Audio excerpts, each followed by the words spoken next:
There we go. Before I turn down to show you a bit of the quilt, there's my weed infested garden, and actually there are no pigeons in there at the minute. Pet hate of mine is pigeons, but you can see a goldfish. If you can see a goldfish, you're in trouble. A goldfinch, but no seeds in there at the moment. Oh, there's another one. Should we just watch goldfinches instead? Oh, another one on the ground there, wasn't there? Jumping about. You might have missed it. Ah, look! Ah! Now, on that note, let's go down, because I ain't focusing on those things. Right, let me hone on in to this. Just a quick little tutorial-esque, or just a reason for what I'm doing. I'm hoping on there that you can see this stitching at least. Yeah, you can. Yeah, just check in with the viewfinder thing. You can see this stitching, and then you can also see this stitching here. Just exactly as I showed in the last video. You go along the length or the width of your quilt with a wavy line, and then you come back the other way. So let me react that out again. That way, and then back the other way, and that's how you get it. It's a bit tricky to see because we've used blue thread. Actually, just let me show you what blue thread I've used. There we go. I think it's aquamarine, I'll have to check. But there is also, can I zoom in on that? He's testing my camera skills now. Can I zoom in on that? I can! Get me with this new camera. There you go. So that's the colour thread I'm using. So it possibly is, should we see if that pigeon has gone? He's gone. That's the thread that we're using. And now let me try and get back to where we were before. I think that was it. I'll have to zoom out, I think, a little bit. No, the other way, Diane. That's it. Give you a bit of a fuller view. And again, these aren't tutorials, it's just going to help explain and just help you talk about quilts. Oh, I can see, is it a blue tit? With the fat cakes?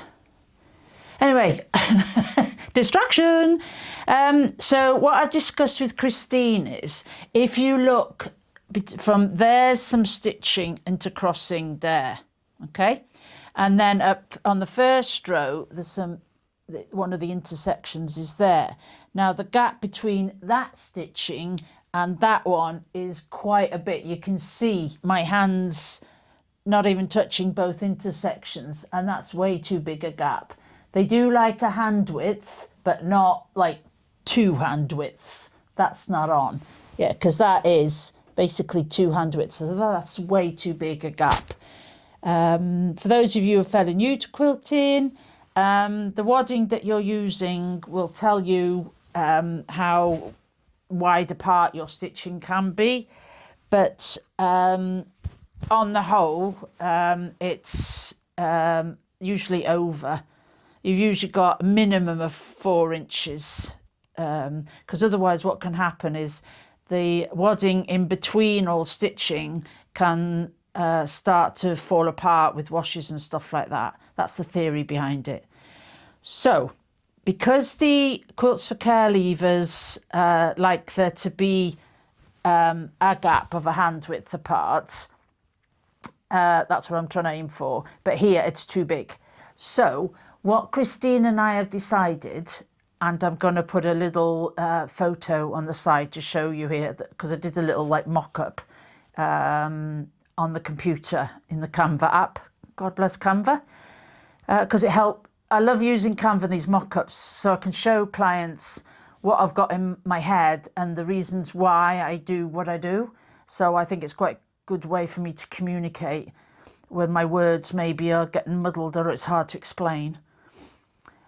So what we're going to do, or what I'm going to do, let's see, where's, there you can see my hand there. Okay, So this gap at the moment, running horizontally at the moment, and the way this quilt is laid on the frame, that has no quilting in it.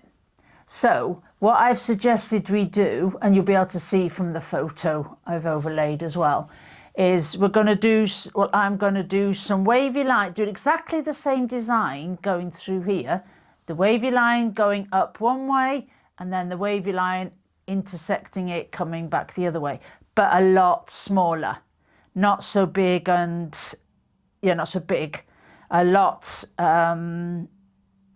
shorter, not so high, so it'll go in between the middle of those. So still still with the idea that I want to make the quilting accessible to as many as possible. It's still the same design, but it's just not as high. It'll be a lot shorter. So it will look slightly differently, but actually the technique you're doing is the same. It's a really good way to develop your skills actually with quilting. Keep your try and master one before you go and learn another one. And in this quilt, it's a brilliant opportunity for that, which is great. That's what charity quilts are good for, practicing your quilting. So in this case, we're fine-tuning our skills. We're doing these wavy lines. What shall I call them? Interlocking waving lines, maybe? So we're practicing that design, but to make it look a little bit maybe more interesting on the quilt, we're just changing the scale. Okay, so the quilting is still accessible. You may still have to learn. You know, I'm not saying it's going to be easy. Still learning to do, but this is a great time to get it done, and you're lessening the overwhelm. That's the big thing as well. Oh, what will I quilt? I don't know what to quilt. Oh, I can't do it. All these fears and insecurities within us mean that it validates keeping, just in this case, this quilt's only going to have the one quilting design on it, but it's going to have the two different scales, two different sizes. So that will add the interest, and that's still helping your muscle memory, helping build your confidence, which is more important, and your satisfaction in the work that you do. Okay, so that was all really, just to fully explain. And you maybe will have needed to watch the previous video so you can see what the plan was to quilt on this blue quilt, I'm calling it, although it's more purple and green and pinks. But anyway, I've nicknamed it the blue quilt, maybe because of these blue squares that are in it. Okay, so yeah, it's just a little bit of a development in what's happened with the quilting design, because you can start with inspiration and ideas, and then these things develop dependent on the exact situation. All nice and calm. And I've even had a cup of tea in between, and I've booked lottery tickets for tonight because it's a Friday. So I've booked some tickets for tonight, because I could do a fair bit with 72 million, don't you think? Even one would be fine, you know, I'm not greedy. Anyway, that's the plan. So hopefully that makes sense to you. And so now I'll just show you some footage of me quilting some of those, a row of that smaller scaled, what do I call it? Overlocking wavy lines. Yeah, that's what you're about to see in a minute.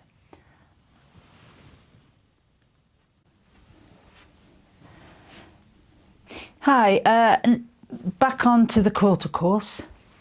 Hiya.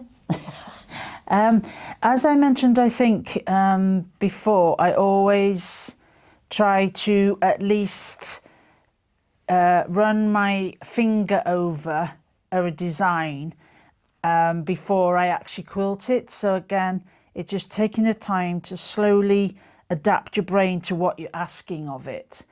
And then what I'm going to do is I'm just going to use this chalk pencil. Will it focus on it, or is it going to refuse? Is it gone on strike? Hey! I'm just going to use a white chalk pencil. Actually, it probably needs sharpening, but hey ho. Just to get me I personally just find it reassuring that my brain, oh, and that's barely showing. I think it needs sharpening. I'm always nervous on clients' quilts of using anything more to, nah, it's not going to work now, to mark. Just in case, of course, it doesn't come off. This is just chalk, and I've barely used, I'll only probably use it on the first couple of lines, and maybe sometimes at the end, this end section, I find I want to get right, so I tend to mark those. But a bit of water on that, this chalk pencil will come off. So that, I'm not that happy with that. But you can see what I'm doing is a lot short, you know, it's not as high as the other ones. And then I will come back and I will intertwine with the previous row of stitching. Okay, let's see, is my brain, so if I start up here, this is the sort of words I say to myself. If I start up here, and it's quite up high as they're going in that angle, so all of these ones down here will come from like the same angle. So I'm going to come to about there, and then I'm just going to make a lot shorter waves than I was doing before. I'll go to the way to the end, and then I will come back and I will interlock those wavy lines. And again, the trick is on the way back, I will need to make sure I'm going down. You'll see, I'll try and stop and, oh, can you see me if I go over here? No, not really. I will try and stop and quickly show that on the video when I get to that point. But for now, I'm just going to crack on and quilt. Here we go, Joe.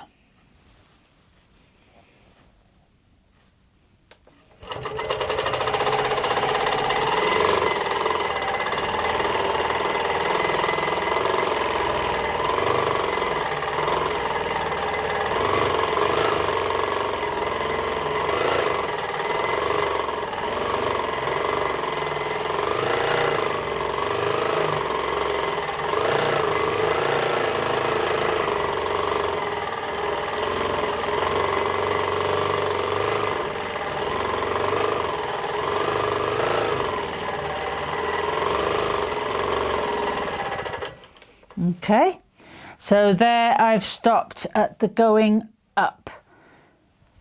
I might actually stop this camera and see if I can actually film that, test my filming skills. Let me just try that for you, see how I get on. Okay, I'm starting to film from the side I started at. So see how all those lines start from the top? Well, I've done that there. Just for this one, my finger might make it go out of focus. I might just do without my finger for now and just zoom in a bit. So you can see my wavy lines, they are not all the same by any way, shape or form. It's an organic shape. Just gently, well, you saw me quilting, just gently waving along.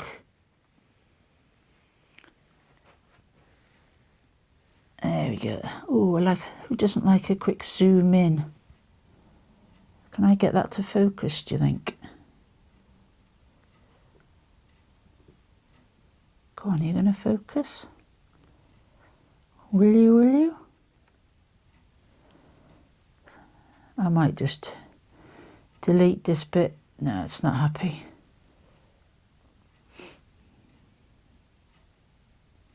There we go. All learning this new camera as well. So then I got to the other end.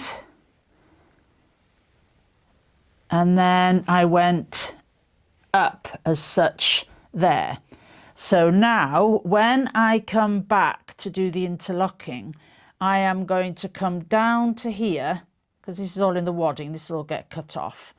And then I'm going to come up and I'm going to, oh, can I do, there we go. So see, these are a lot shallower. Is that the right word? than the other ones. Oh, slow down with your hand, Diane. You've got to keep up with the camera.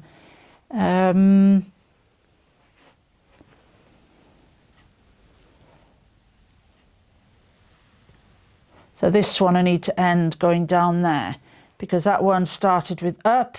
So then coming back, let me just do that again in case I didn't film it right. Because I've got to try and look at what I'm filming as well as actually look at where I'm going on the quilt. It's a bit tricky. So now I want to end this one going down like that. So then I've got, I like that nice little bit at each end. See, like there, it's a bit hard to see because that thread is in the purple, so it's a bit tricky for you to see on the camera. Okay, so that's what I'm going to come back along the quilt to do now. I'm going to finish off that interlocking wavy line. If you can spot that blooming pigeon, you get nothing. If you tell me how to get rid of it, you'll get, part of my lottery winnings, I reckon. There we go. I think I've got that right. That seems to be recording now. Although you can't, there you go, you can see me. Yeah, because I'm coming from the other end. So I've got my head cut off again, but we won't worry about that. There we go. I'll just take a few minutes just to get myself together, because when I'm filming, the trouble is I can just think that everything needs to be fast for you, the viewer, to see. But I hate to be awful like this, but actually the quilt's more important than that. I need to make sure I'm fully in the zone of getting this quilting done correctly and neatly. So just having a little reset, getting in the frame, literally, and here we go.